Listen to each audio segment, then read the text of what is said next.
Shalom everyone, we are continuing our learning of Sefer Yeshayahu. We are up to Perek Lamed Daled, and as I say every shir, a very, very difficult Sefer. We're not sure, messianic, short-term, what exactly is he referring to.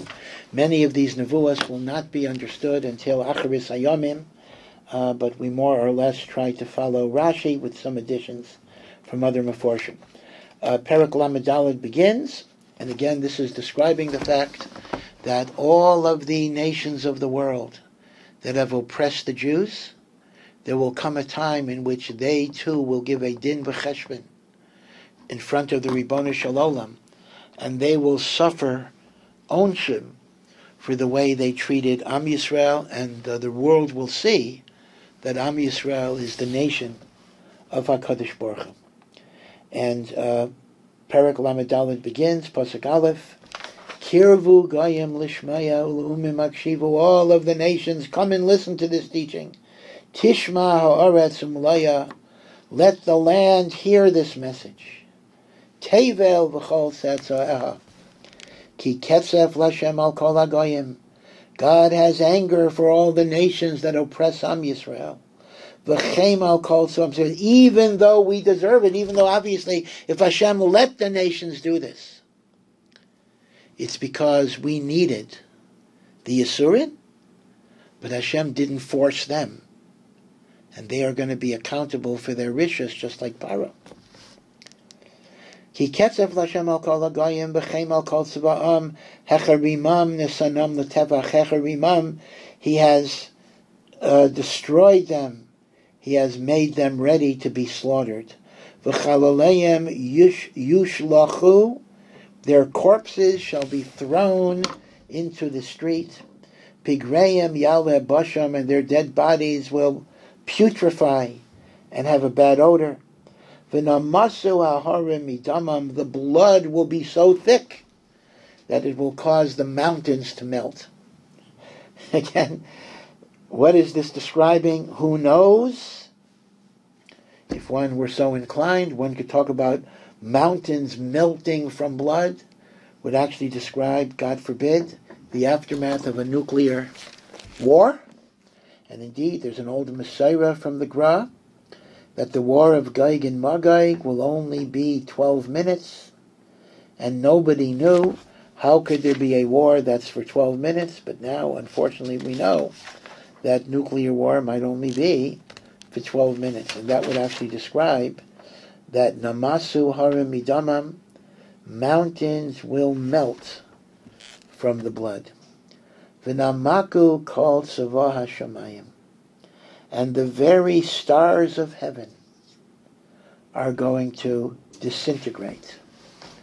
Now, whether that means something that will happen to the planets or the stars, or whether tzavah hashamayim refers to the heavenly angels that protect these nations, because it is brought down that Hashem does not punish a nation till he punishes the Sar of that nation, so that Tzva Shemayim might be the Sar of that nation, the guardian angel in heaven.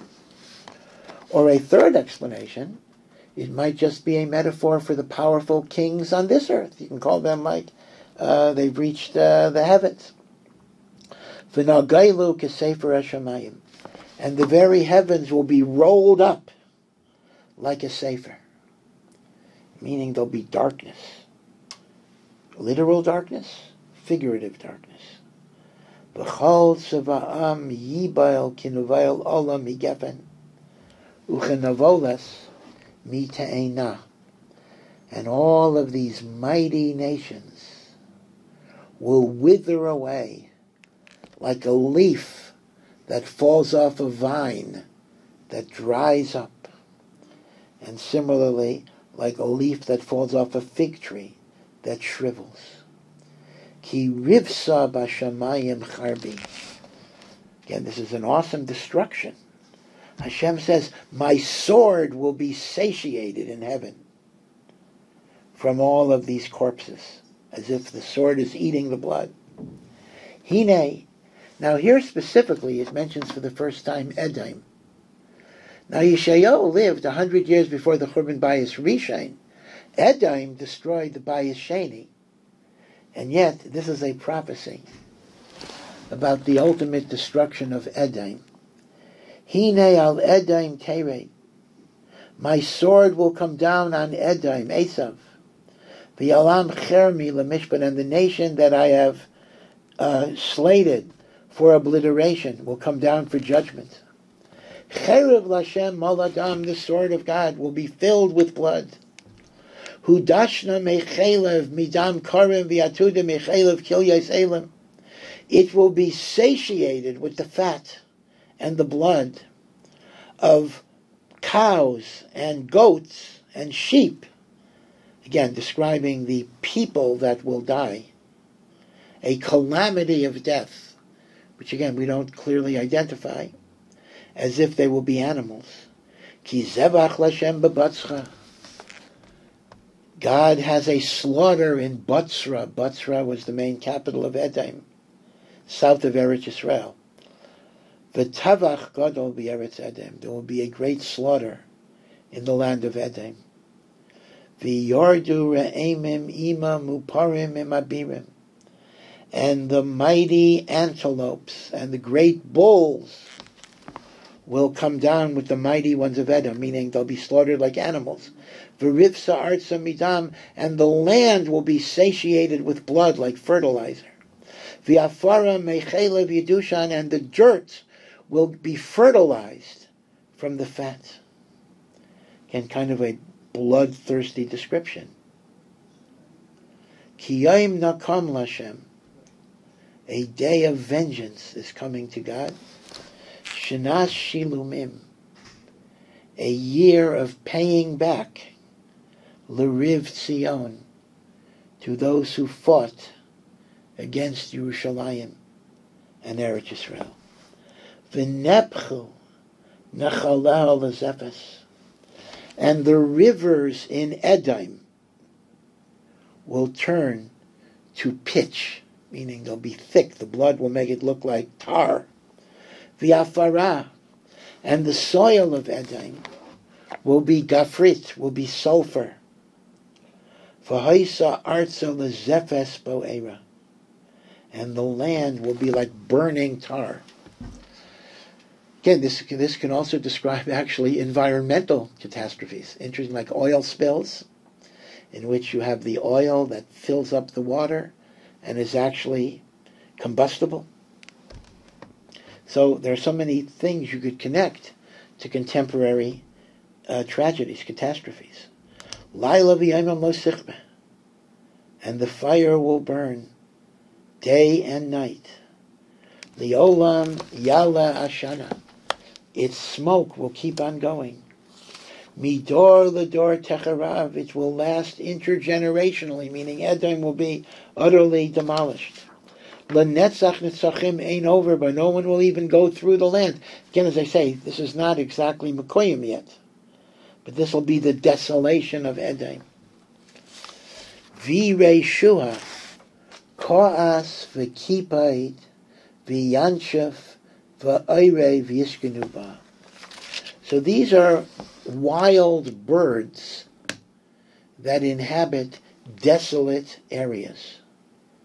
It will be bereft of human population. So the only things that will live there are the ko'as v'kipod. These are like owls, nocturnal, night animals. Yanshef, the Erev are ravens. Yanshef, again, it's one of the list of the non-kosher birds. These are like vultures. V'nata ala kav tayu v'avnei bayu. Now, tayu v'avayu is a description of the chaotic state of the world before Hashem started creating things. Tayu is astonishingly empty, and bayu is a confused jumble. Hashem says, the land of Edom shall be desolate of people. It will be inhabited by wild birds, and it will be in a state of tayu v'avayu. Chayreha, with respect to the inhabitants who formerly lived there, Chorah means the free people. Ein sham malucha yikro. There is no kingdom to which they could call. There'll be no government. There may be some people still living there, perhaps, but it's hefkervelt. There's no law. There's no government. V'chol sarah yiu afes. And all of its princes will be zero. Nobody there. This is Edom. The old sar b'neisaha sirim.